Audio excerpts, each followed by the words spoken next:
ॐ सहना भवतु सहनौ भुनक्तु सह वीर्यं करवावहै तेजस्विनावधीतमस्तु मा विद्विषावहै। ॐ शान्ति शान्ति शान्तिः।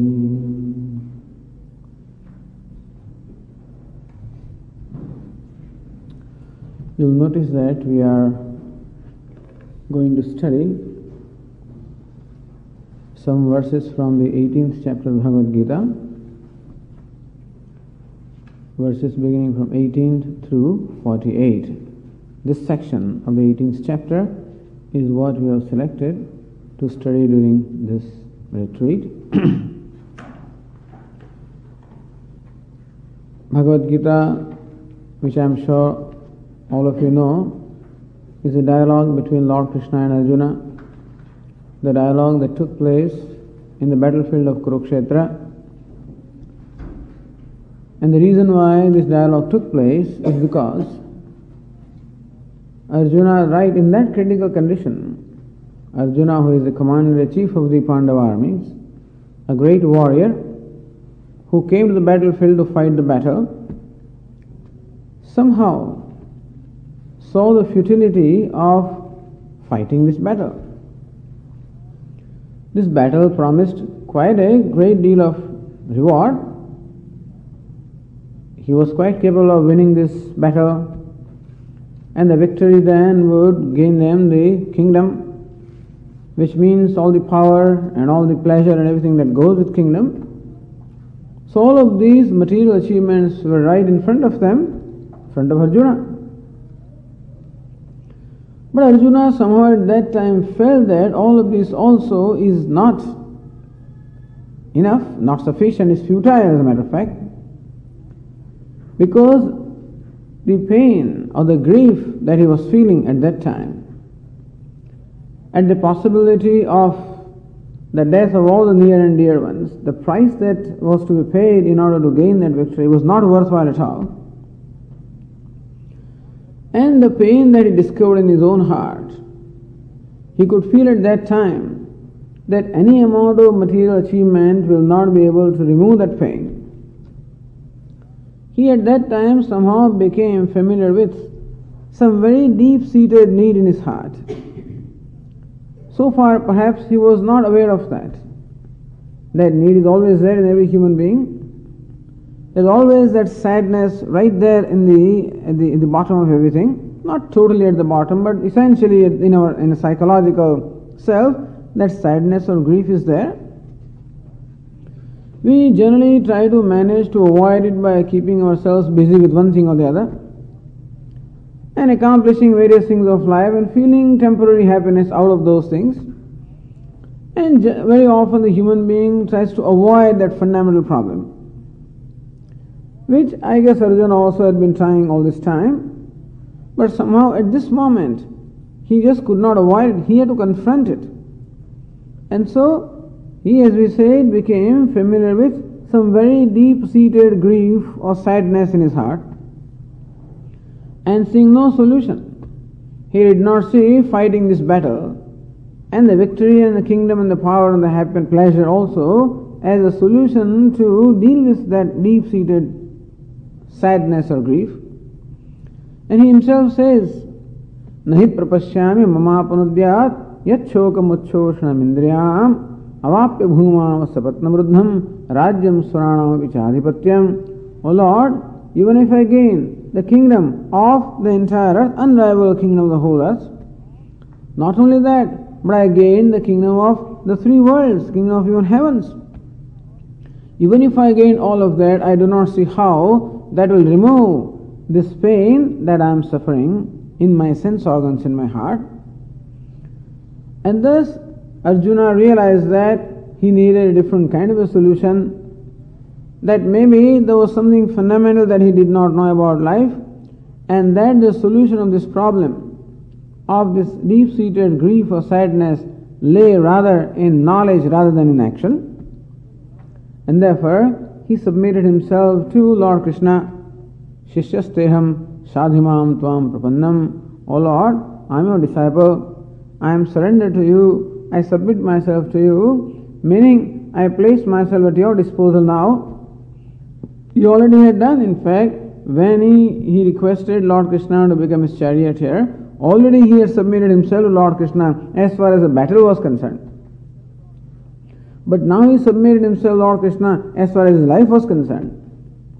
Yash Shreyasyat Nishchitam Bruhitan Me. O Lord, please tell me about that, tell me that with which I can gain that which is decidedly good. Nishchitam Shreyaha, decidedly good in my life. I have been achieving the good now and then, but it is never decidedly good in the sense that the good always is something that is opposed to something bad, and therefore the good comes and is displaced by something else. But I want that good, having gained which nothing remains to be gained. And this is how he submitted himself to Lord Krishna, and in response to this request from Arjuna, Lord Krishna began his teaching. There was another important thing also, that Arjuna himself said, Nayotsye, O Lord, I will not fight this battle. So Arjuna also had a certain solution in his mind. He told Lord Krishna, Nacha Shreyo Nupashyami Hatva Swajanamahave. O Lord, I do not see that anything good will come out of fighting this battle, of killing our relatives and near and dear ones, of killing them in this battlefield. I do not see how any good can come. Which means that he did not see this battle. That is his duty. So he had a certain duty in front of him. And he knew what it is that he was expected to do. But he did not find any gain or any meaningful outcome of that duty. And therefore he says, why should I perform this duty? Because it's going to involve a lot of violence. And the gain that I have is victory and kingdom. I am not interested in them. And therefore, he could not see any worthwhile gain from this action. And therefore, he said, Nayotsye, O Lord, I will not fight this battle. And so, in a way, he wanted to renounce this duty. The only way that he could renounce the duty is if he formally took sannyasa. Because otherwise, one cannot give up the duty. Akarane pratyavayaha. If you just give up what you are required to do or expected to do, then pratyavayaha, you in fact are liable to a certain sin, certain dosha. And therefore, no conscientious person can simply drop his duty.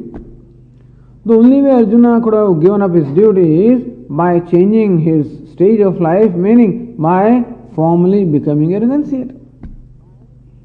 Because a renunciate is the one who formally he renounces his duty. And therefore, in a way, Arjuna also proposed a solution of his problem as renunciation of action, giving up of the action. Therefore, we find these two important things with reference to Bhagavad Gita. One is, Arjuna represents every human being, and that this deep-seated grief or sadness is a fundamental human problem. And Bhagavad Gita has to provide a solution to that. And also, Arjuna's proposal of sannyasa or renunciation. So, Arjuna knew that renunciate is the one who is free, and therefore he also thought that by becoming a renunciate, that he would also become free from this pain. And therefore, Lord Krishna also had to address the means of removal of that sadness or grief. What is the role of sannyasa? What is the nature of sannyasa or renunciation? And therefore, Lord Krishna discusses throughout the Bhagavad Gita this topic of what we call sannyasa or renunciation. Because Lord Krishna does see renunciation as a means of becoming free. Renunciation as a means of gaining knowledge, and knowledge a means of becoming free. So Bhagavad Gita presents here knowledge of the self, knowledge of the Atma. So knowledge of reality or truth of myself as a means of becoming free from the sadness. Because right in the beginning, Lord Krishna says, Ashochan anvashocastvam. Here Arjuna, you are grieving for that which does not deserve to be grieved for. Meaning that you think that you are going to be a killer of the Atma or the self, but the self does not die. It is Nitya, it is eternal. And therefore you are grieving because you have a wrong notion or wrong concept or wrong perception about your own self, and therefore also wrong perception about what the true nature of all these other people is. And therefore Bhagavad Gita says that the cause of grief or sadness is not knowing myself, ignorance of myself, not only that, but then knowing myself wrongly. Not knowing myself, at the same time knowing myself wrongly. Like not knowing the rope as a rope, at the same time knowing the rope as a snake. This is what we call the false perception. A distorted perception, a contrary perception. It is this contrary perception of the self that also brings about all other contrary perceptions. Because my perception of the world is also based on my perception of myself and my perception of God. All these different perceptions or the conclusions I have about the world also is ultimately derived from my conclusion or my perception of myself. So that is where the corrections will take place, and that is why Lord Krishna proceeds to reveal the true nature of the self. न जायते म्रियते वा कदाचित् नायं भूत्वा भविता वा न भूयः अजो नित्य शाश्वतोऽयं पुराणः न हन्यते हन्यमाने शरीरे. Hey Arjuna, the self is neither born nor does it die. There is something that is born and there is something that dies. No doubt about that. But here Arjuna, while something in you is being born and is dying, but then there is something else in you that is not subject to birth and death. That is how Lord Krishna shows a distinction between what we said, the person and the personality, the self and the non-self.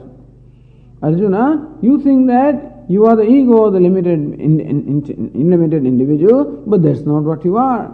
When you use the pronoun I, in fact that is a combination or union of two factors, the person and the personality. Both of these are lumped together. That you have personality consisting of the body, mind and sense complex, and that personality is subject to birth and subject to death. But then you are imputing the birth and death of this personality upon the self, and you conclude that you are subject to birth and death, and that is what causes the grief. न जायते म्रियते वा कदाचित्. The Lord Krishna said, नत्वेवाहं जातुनासं नत्वं नेमे जनाधिपाः. Hey Arjuna, there never was a time when I was born. I was never born. Natvam, there never was a time when you were born. You were never born. Neme janadipaha, there never was a time when all the kings and the warriors standing here, there never was a time when they were not there. They always were. Nachevana bhavishyamaha sarve vayamatah param. And here Arjuna, there never will be a time when you, I and all these people will not be, meaning that we will always be. Now when somebody says this naturally contradicts our experience. Lord Krishna, what are you saying? These fellows are not going to be around after 18 days, I know that. And I know that you were born because we are celebrating your birth every Janmashtami every day. How do you say that you are not born? I know that maybe you are God and therefore there is something about you, but I know that I was born. And maybe because I am a devotee there is something special about me, but I know that all these fellows are born and they are all going to die. Arjuna says, you are right. Lord Krishna says, you are right and I am also right. You are right that you are born, but I am right also that you are not born. How can that be? Only when these two are different standpoints.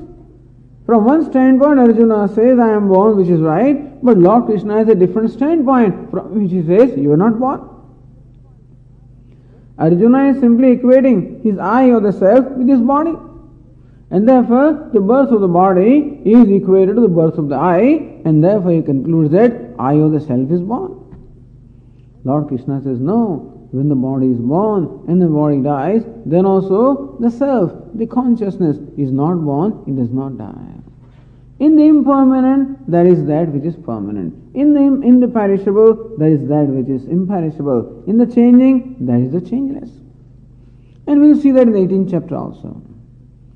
There is this personality which is enlivened by the person. understand that this body, mind, sense organ, this complex is made of the five elements, and therefore it is inert, it is insentient by itself, but that it is imparted sentiency by the person, by the consciousness, and therefore this is sentient.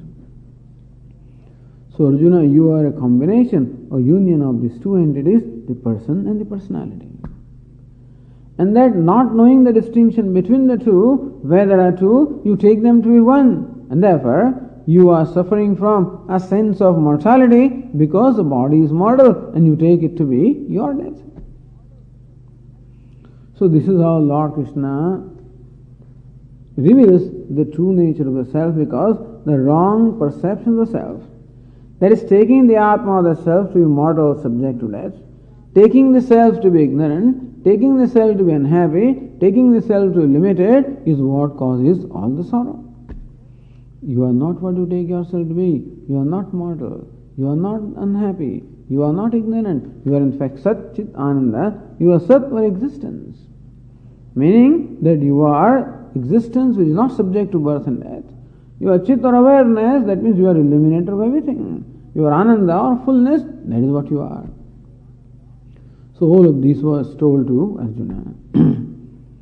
And Lord Krishna also makes it a point to teach the nature of sannyasa or renunciation, because how do we gain this knowledge? Some preparation is required to gain this knowledge. Even after listening to this, these words do not always become meaningful to us. Even though we understand in one sense that yes, it makes sense that I cannot be born, but still that doesn't become a reality for me, and therefore I continue to behave as a mortal being, even though knowing that I am immortal. So there is something that is required in order to bridge the gap between what I understand and what I am. And that is what we call the preparation of the mind, the Antahkarana Shuddhi, or the purification of the mind. And therefore, this purification of mind also is required. And therefore, sannyasa, renunciation, the means. So Lord Krishna teaches renunciation. And this also became the subject matter of the first 17 verses of the 18th chapter, which we discussed earlier. So, 18th chapter opens with this question on the part of Arjuna. Sannyasasya mahabaho tattvamichhami vedatam tyagasya cha rishikesha prusakkeshi nishudan.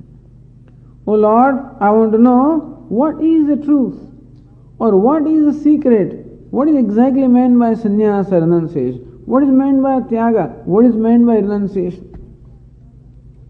Although Lord Krishna has been teaching renunciation throughout Bhagavad Gita, it is not that Arjuna has not heard about what sannyasa or tyaga means, but he wants to have a concise presentation of that. It is said in many places, and therefore Arjuna wants a very concise and clear definition so that he can clearly understand what renunciation means. Because Arjuna could understand that Lord Krishna has been teaching renunciation all along. And therefore the 18th chapter is called the Moksha Sannyasa Yoga, meaning the subject matter of 18th chapter is Moksha Sannyasa. Moksha means liberation, the freedom, that one is seeking freedom from sadness or freedom from grief. And what kind of freedom? Such freedom that the grief never comes back, that kind of freedom. Because in our life we do get freedom from sadness now and then. In fact, every night when we go to sleep, when we are fast asleep, we are free from all sadness. But unfortunately, as soon as I wake up, it all comes back to me. Like this man taking a dip in the Ganges. Someone asked Ramakrishna Paramahamsa that it is said that when a person takes a dip in the Ganges, then all his sin gets, he becomes free from all the sins. So even after taking dips in the Ganges, how come we find the fellow not change at all, not change much? Then Ramakrishna Paramahamsa said, look, what happens is, when this fellow, before he takes a dip into the Ganges, he removes his clothes and places them on the steps of the ghat, and then takes a dip in the Ganges. When he takes a dip in the Ganges, all his sins leave him. But all the sins go and get stuck to his clothes. And therefore, as soon as he puts on his clothes, they all come back. This is how he explained. And so, That is why it is necessary. I mean, now and then when we also plunge into some kind of pleasurable experience, we do become relieved from the grief. There are moments when we are happy, we are ecstatic also. At that time I am completely free from any sadness, grief. But then unfortunately it is not gone away, and again it comes back. Like the clouds that are covering the sun, momentarily there is a clearance, again they come and cover the sun. And similarly also, the clouds of grief go on coming and covering myself, and that's how there are glimpses of happiness or freedom now and then. I don't want that. Yes, Shreyasya Nishitam Bruhitan me, please tell me that means by which I can gain once and for all the freedom from grief once and for all. Atyantika dukkha nivritti. It is said in Sanskrit that freedom from dukkha or grief once and for all. Niratisha sukha prapti. Attainment of happiness, also unsurpassable happiness which never goes away.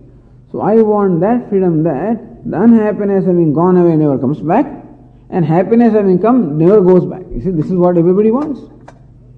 I want happiness that comes and never goes back.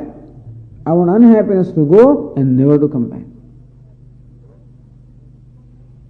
And so, this is called moksha. What is moksha? Attainment, elimination of freedom from unhappiness or grief once and for all, an attainment of unsurpassable happiness once and for all.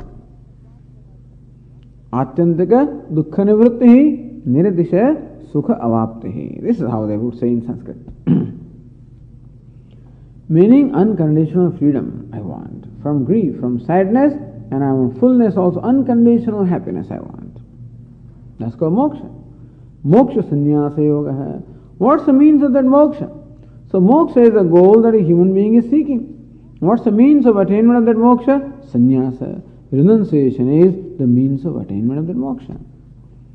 So in Bhagavad Gita, Lord Krishna has in fact delineated in great detail the sannyasa in two stages. Bhagavad Gita talks of sannyasa in two main stages.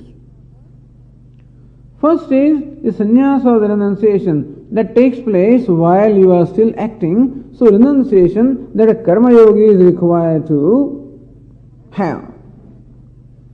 So Lord Krishna taught karma yoga. What is karma yoga? Performance of our duties in the spirit of offering or worship of the Lord. Performance of my duty. What is this duty? Duty is an action that is appropriate in a given situation. So from morning till evening and day in and day out, I confront variety of situations. And every situation expects from me an appropriate response. And therefore, an appropriate response in a given situation is called duty. So, karmanyevadikaraste. Here, Arjuna, this becomes your duty, that in every situation you must act in a becoming manner, in a manner that is appropriate for you. How do you expect other people to treat you? In that manner, may you treat other people also. And you would expect other people not to treat you in a certain way. Maybe you should not treat them in that way also. You would not want anybody to hurt you. Well, Arjuna, may you not hurt others. You would not have people to be kind to you. May you be kind to them. If a situation requires somebody needs help, if you are in that situation needing help, you would expect help from the other person. Then if you find somebody needy, stretch, reach out. So basically, duty is an action of reaching out. Because there are always things and people who are always needy, needier than we are. And therefore, reaching out to those who need. Because God has given us certain gifts, certain abilities. It can be in sense of wealth, power, prestige, recognition, name, or in terms of my knowledge, in terms of my emotions, in various things are given to me. And therefore, whatever you have been given as a gift from God, may you make it available to those who are needy. This is the spirit of duty. Karmanyevadikaraste, it is adhikara. it is your duty to perform an action in this spirit. And when you perform that action, perform it in a humble manner. Don't think, so when you are reaching out or giving charity to somebody, don't have that kind of arrogance thinking that I am giving it to somebody. Do it in humble way. Recognize that it's your privilege to give because there is someone who is, you are not as needy as someone else, and God has gifted you or made you fortunate enough to get the resources which someone doesn't have. Other people are not as fortunate as you are, and therefore to reach out in a very humble manner. Sangam tyaktva phalam chaiva. So this is called duty. So in performance of duty also certain renunciation is required. Because when I want to reach out, naturally I may have to perhaps undergo certain kind of hardship. It is not that I can help somebody or serve somebody without undergoing some hardship, and therefore I must be prepared to undergo certain hardship. And also when there is an action of reaching out, I may have to share something that I have, and therefore I may have to, share, and therefore I may be then, I would stand to lose that much. So must be willing to share, must be willing to take the hardship. Then alone we can perform this duty. So there is a spirit of renunciation involved even in performance of duty. When I want to help somebody, when I have my duty to somebody, then naturally their need becomes more important than my need. And therefore, my need becomes subservient. I must subjugate my need to the need of the other person, and that is called renunciation. So Lord Krishna teaches in Bhagavad Gita that renunciation need not mean that you are changing the way of life, that you are taking to a life of renunciate only, but that even when you are doing your day-to-day activity, then also there can be a spirit of renunciation.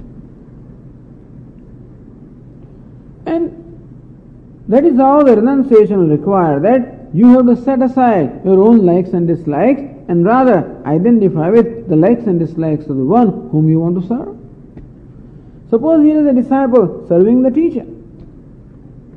Forget about disciple and teacher. Let us talk of a cook, let us say, who comes, to the ashram. We have a cook who comes part-time to the ashram. When he comes to the ashram and cooks the food, what will be the taste of that food? When he adds spices and stuff like that, who does he keep in mind? Does he cook the food according to his taste, or does he cook the food according to the taste of the Swami? When the cook comes, he cooks the food according to the taste or liking of the Swami. So if the Swami likes bland food, he does that. If you go to his house, then the food will be quite different. The sabji will be floating in oil, and also it will be red. This chili powder, red chili powder also is just floating there. This is their idea of good food. But then the Swami's idea of good food is that it must be bland. The chili should not even touch it, let us say, So he does that. And that's what he eats, Then when we are finished with the food and whatever he gets, so he has to do with what he is given. The idea is that when he is performing his duty, when he is serving someone, then his own likes and dislikes or his own preferences have to be set aside, and he must identify with the preference of the one whom he is serving. This is a simple thing. And therefore performance of the duty requires me to set aside my preferences. That's a great renunciation, really. All women who perform the duties in their home, men also must be performing duty, but I guess in Indian system, it is women who generally require to perform the duties. Towards the husband, towards the family, towards in-laws, towards this, towards that, and so forth. And everyone knows. And of course, men also perform duty to their parents, to their elder brothers and whatever, and to their children. How it becomes necessary to set aside my preferences. Child says, Mom, every day you're cooking the same thing, I don't like it, why don't you cook something else, cook some pasta. Mother may not like it, but because the child wants it, all right. And thus, this kind of a attitude or this spirit of setting aside my preferences and identifying with or giving importance to preference of the other, is a spirit that is always involved in performance of duty. That is called renunciation. That is renunciation of my preferences, my likes and my dislikes. That is called the renunciation of raga and dvesha. So Lord Krishna talks of this renunciation. Anashritah karma phalam karyam karma karodiyah sa sannyasi cha yogi cha na niragdanna chakriyah. One who performs the duty that is required to perform without expecting any rewards, any personal rewards of recognition and appreciation, etc. Sa sannyasi cha yogi cha, he is a sannyasi as well as yogi. He is a renunciate as well as he is a yogi. So in several places Lord Krishna describes this kind of a sannyasi. Sannyasi who is not sannyasi in the form. There is a spirit of sannyasa and there is a form of sannyasa. What is the form of sannyasa? Wearing orange robes. This is the form of sannyasa.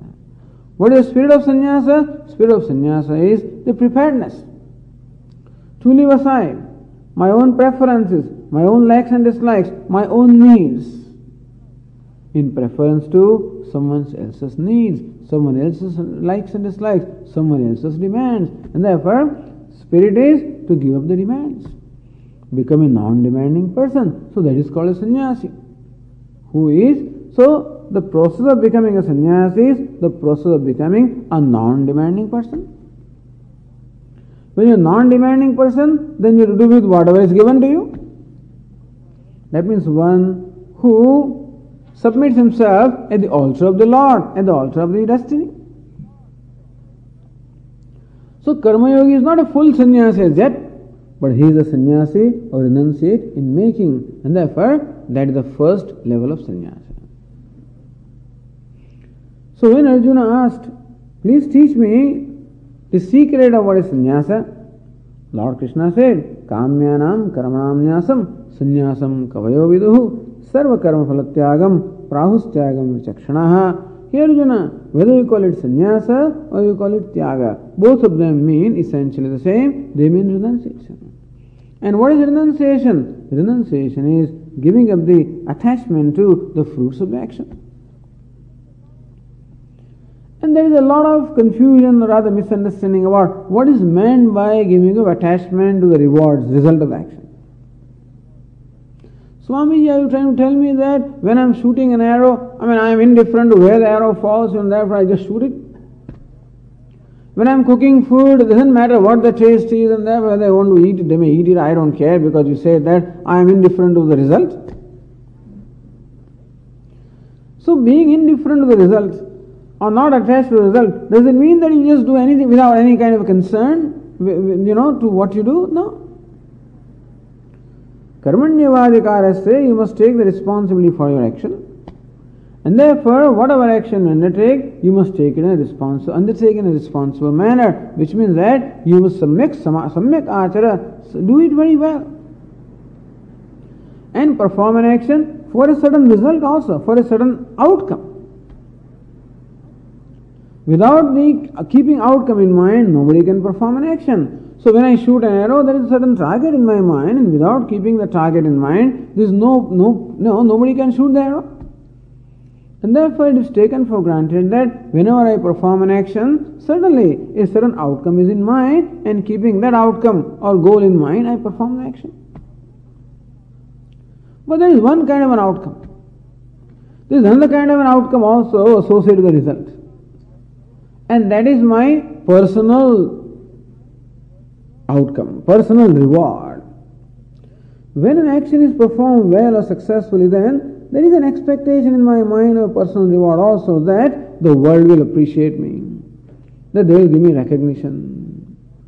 And thus there will be what we call the gratification of ego or glorification of ego. This is also what we are generally asking for while performing an action. This is a very subtle thing. It's not something that is evident.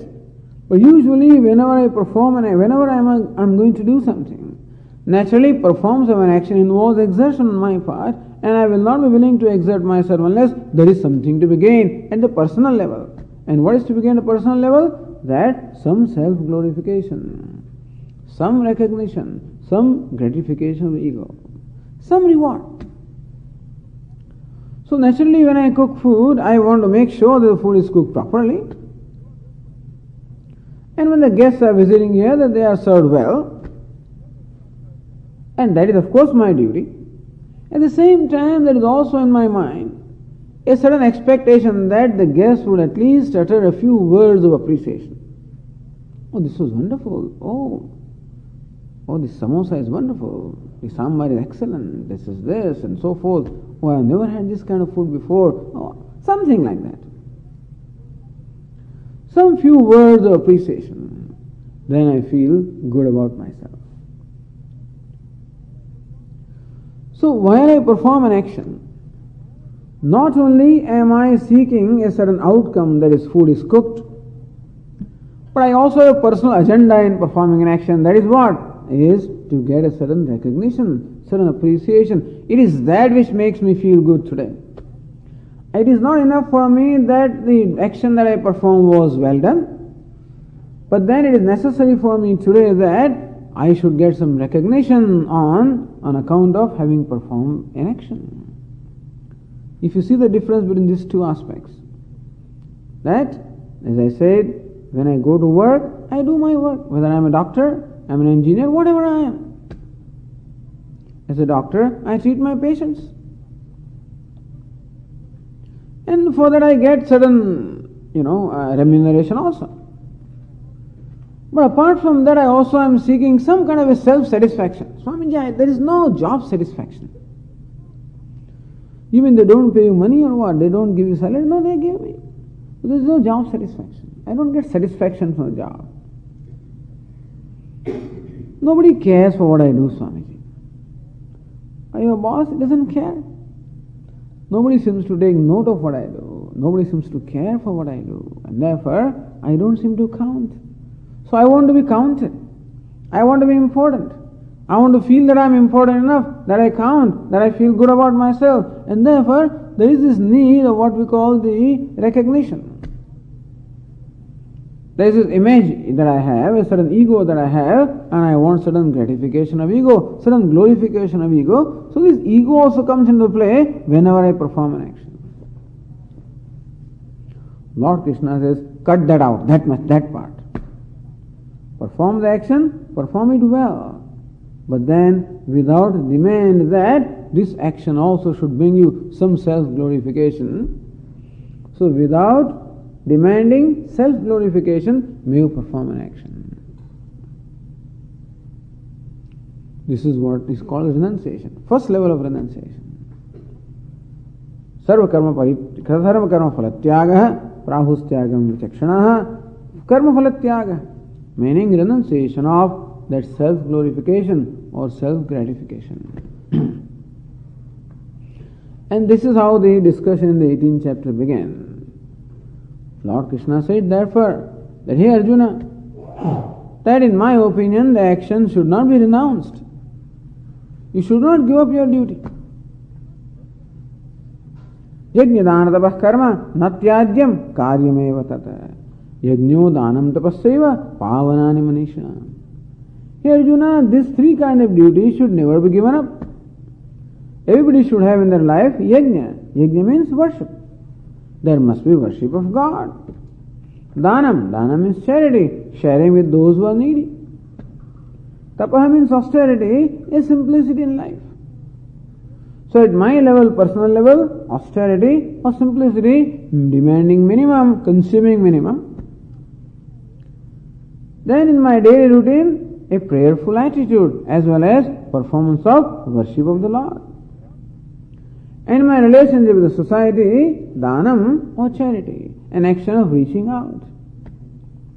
As I say, the charity need not merely be in the form of money, it can be in the form of whatever it is that I have.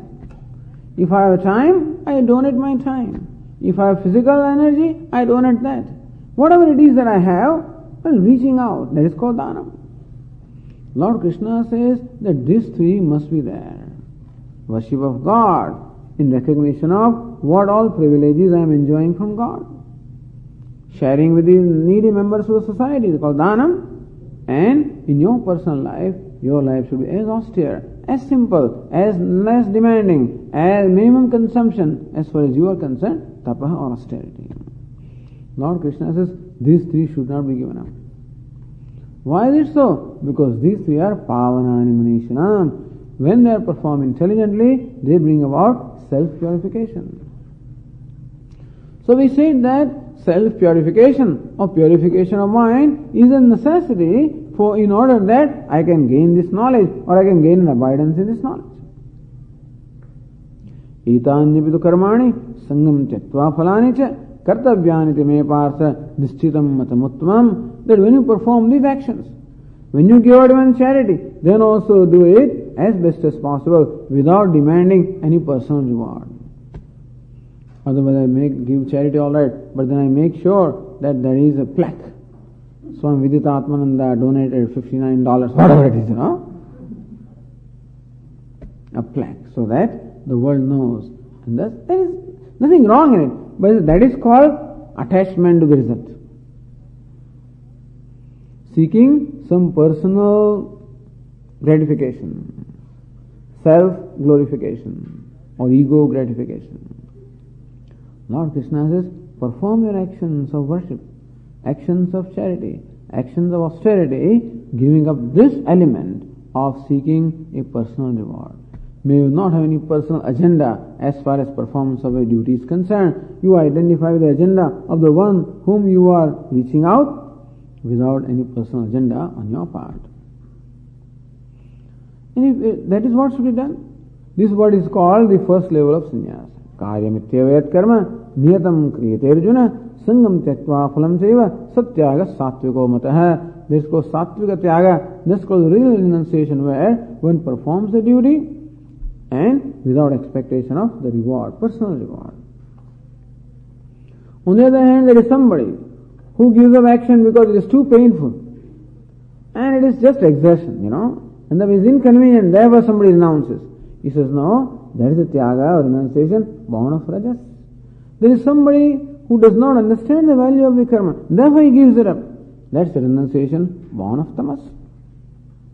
And therefore, be a sattvic renunciate, meaning perform your duties and perform them as selflessly or in as non-demanding way as you can.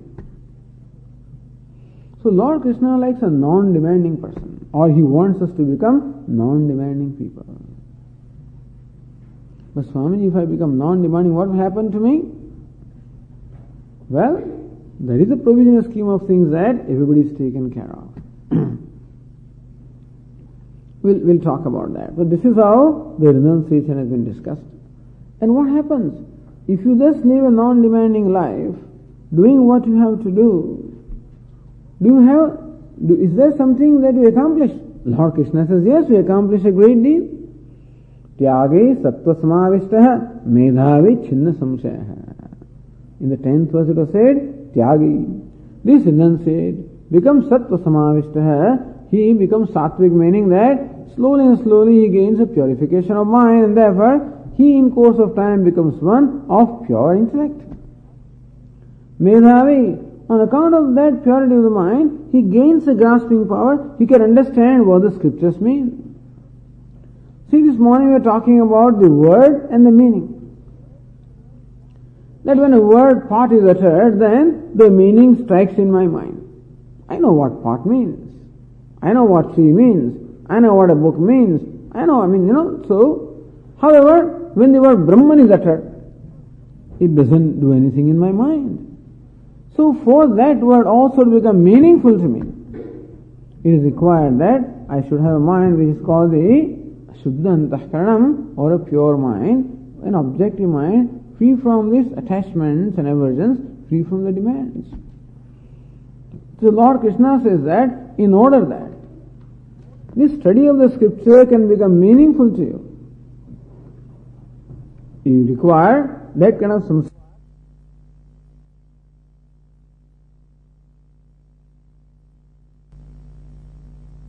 The purity of the mind, then these words will become meaningful. So therefore, in order for us to gain the knowledge, it is also necessary to have the organ or instrument of knowledge, namely mind, also which is prepared. Tyagi sattva samavishtaha, medhavi chinna samshayaha. And then when this person, with a mind which is thus tranquil, contemplative, when he exposes himself to the teaching, then medhavi, suddenly he gains knowledge, chinna samshayaha, all his doubts and all his complexes are gone, and thus he becomes a person who gains an abiding wisdom, what we call a person who is liberated while living, jivan mukta. Na dveshti akushalam karma, kushale nanu sajjate. Then you find him to be totally a non-reactive person. And for him, everything is fine. Not that I have a preference that I want this and I do not want that. When he confronts a situation, every situation also is fine for him. There is nothing that is favorable, nothing that is unfavorable. Everything is fine. So this is how Lord Krishna proceeded. And also ultimately concluded the 17th verse.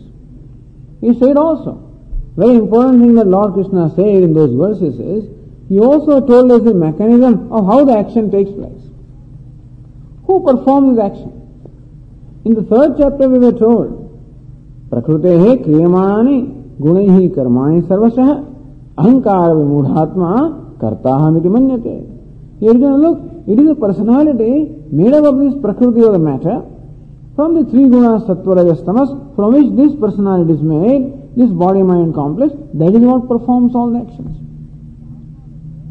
The Atma, the self, is always actionless, never participates, doesn't perform the action. In the presence of a self, all the actions get performed. Like in presence of magnet, the iron filings automatically have motion. Similarly also, in the presence of the self, this personality gets enlivened and it performs all the actions. Therefore, there is no sense of agency in the self. In this chapter also said, Panchaitani Mahabaho Karanani Bodhame, learn from me that these 5 are responsible for performance of all the actions. Adhishtanam tathakarta karanam cha prathagvidam vidascha prathakcheshtaha daivam chaivatra panchamam. Look Arjuna, it is body, the sense organs, this prana, the vital air, the ahankar, the ego, and the presiding deity daivam, these 5 together, they are responsible for performance of all the actions. Well, what's the role of Atma? What's the role of self in performance of action? Self is ever actionless. And therefore, whatever action is performed at the level of body, or the speech, or the mind, it is these 5 that are responsible for. There is Anatma, the non-self, the personality is primarily responsible for performance of action. The person, the self, is just of the nature of the presence, ever actionless. Tattvavam sadikartaram atmanam kevalam tuyah pashyatya krit buddhitvat nasa pashyati durmatihi. Even though it is so, the self is actionless, ever pure, and still someone who looks upon the self as agent of action, he does not know. Yasya naham krito bhavah uddhir yasya na lipyate hatvapi saiman lokan nahanti na nibadhyate. And finally, the 17th verse concluded that one who is free from the sense of egoship, free sense of egoity, from the sense of doership, that is one who has the true knowledge of one's own self and knows that I, the self, is actionless. Hatvapi saiman lokan nahantina nibadhyate. He may appear to perform the actions, he may appear to even fight the battle, he may appear to even kill the enemies. Even then, in fact, he does not do anything. So from the standpoint of the outsiders or the onlookers, it may appear as though the wise man is performing actions, but from his own standpoint, he does not perform action at all, because he knows his identification is no more with the body. Since we identify the body with the self, therefore, when the body performs the action, we automatically say that the self of the Atma has performed the action. When the fan moves, for example, we may take for granted that electricity rotates the fan. Electricity says, I don't rotate the fan, I am just there. Electricity is just present. In the presence of electricity, the fan rotates. Without electricity, the fan cannot rotate. But at the same time, the electricity does not have any agency, does not have any effort in rotating the fan. All that is there is electricity is just present. That's an example of how things take place in the present. Because all the rotating potential is there in the fan. There's a motor there. And so the rotating potential is there in the fan itself. Electricity doesn't come and turn the fan. Electricity just comes and is there. In presence of electricity, the fan rotates. Electricity enlivens that motor. And that's how the fan rotates. Similarly also, the self enlivens its personality. And thus, in presence of self, all the actions take place. Just as electricity does not participate in rotating the fan, and so also the self or the Atma or I does not participate in performance of action. Thus, knowing the self as actionless is the ultimate sannyasa. So, two levels of sannyasa or renunciation are presented by Lord Krishna. One is the sannyasa renunciation of a karma yogi, where in fact is performing action. He has sense of doership also. He still has a subtle ego. But still is renouncing what we call his demands, his expectations, or his demands of personal reward. This is what he renounces.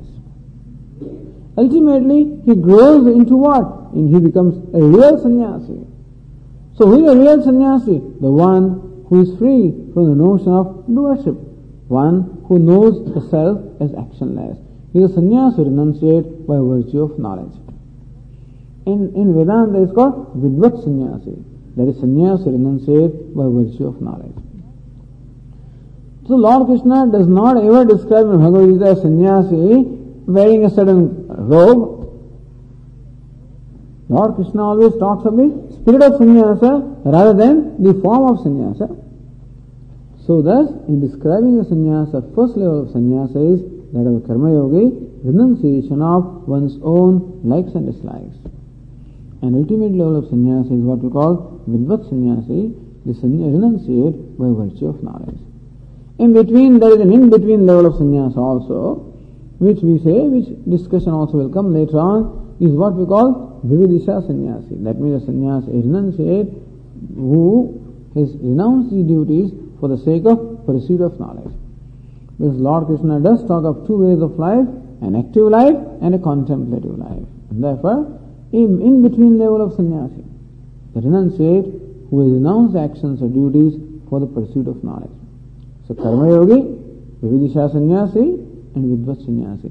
These three levels of sannyasa are described by Lord Krishna. And this form the subject matter of the first 17 verses of this 18th chapter. And thus, really speaking, this topic of sannyasa is concluded. And now Lord Krishna proceeds also to explain further how the self is ever actionless and where actions are performed, and also to help us in order for purification of our own mind, to help us how to make various choices, to help us in which direction we have to go. Our personality is described in detail by Lord Krishna in the following verses. And therefore, this is what we will be discussing. What are the different aspects of our personality? Our intellect is one, performance of karma is another one, nature of karma is yet another one. And so, these are all going to be categorized in the three categories, sattva, rajas and tamas. So we'll show here on the board what is sattva, rajas and tamas, and how Lord Krishna describes the different aspects of personality in these three ways. And that is how from the 18th verse of the 18th chapter our discussion will continue in the next class. Om Purnamadah Purnamidam Purnat Purnamudachyate Purnasya Purnamadaya Purnameva Vashishyate. Om Shanti Shanti Shanti. Shankaram Shankaracharyam Keshavam Badarayanam Sutra Bhashya Krutau Vande Bhagavantau Punah Punah.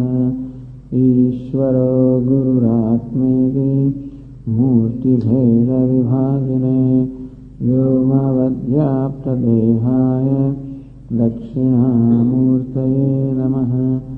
Om Shanti Shanti.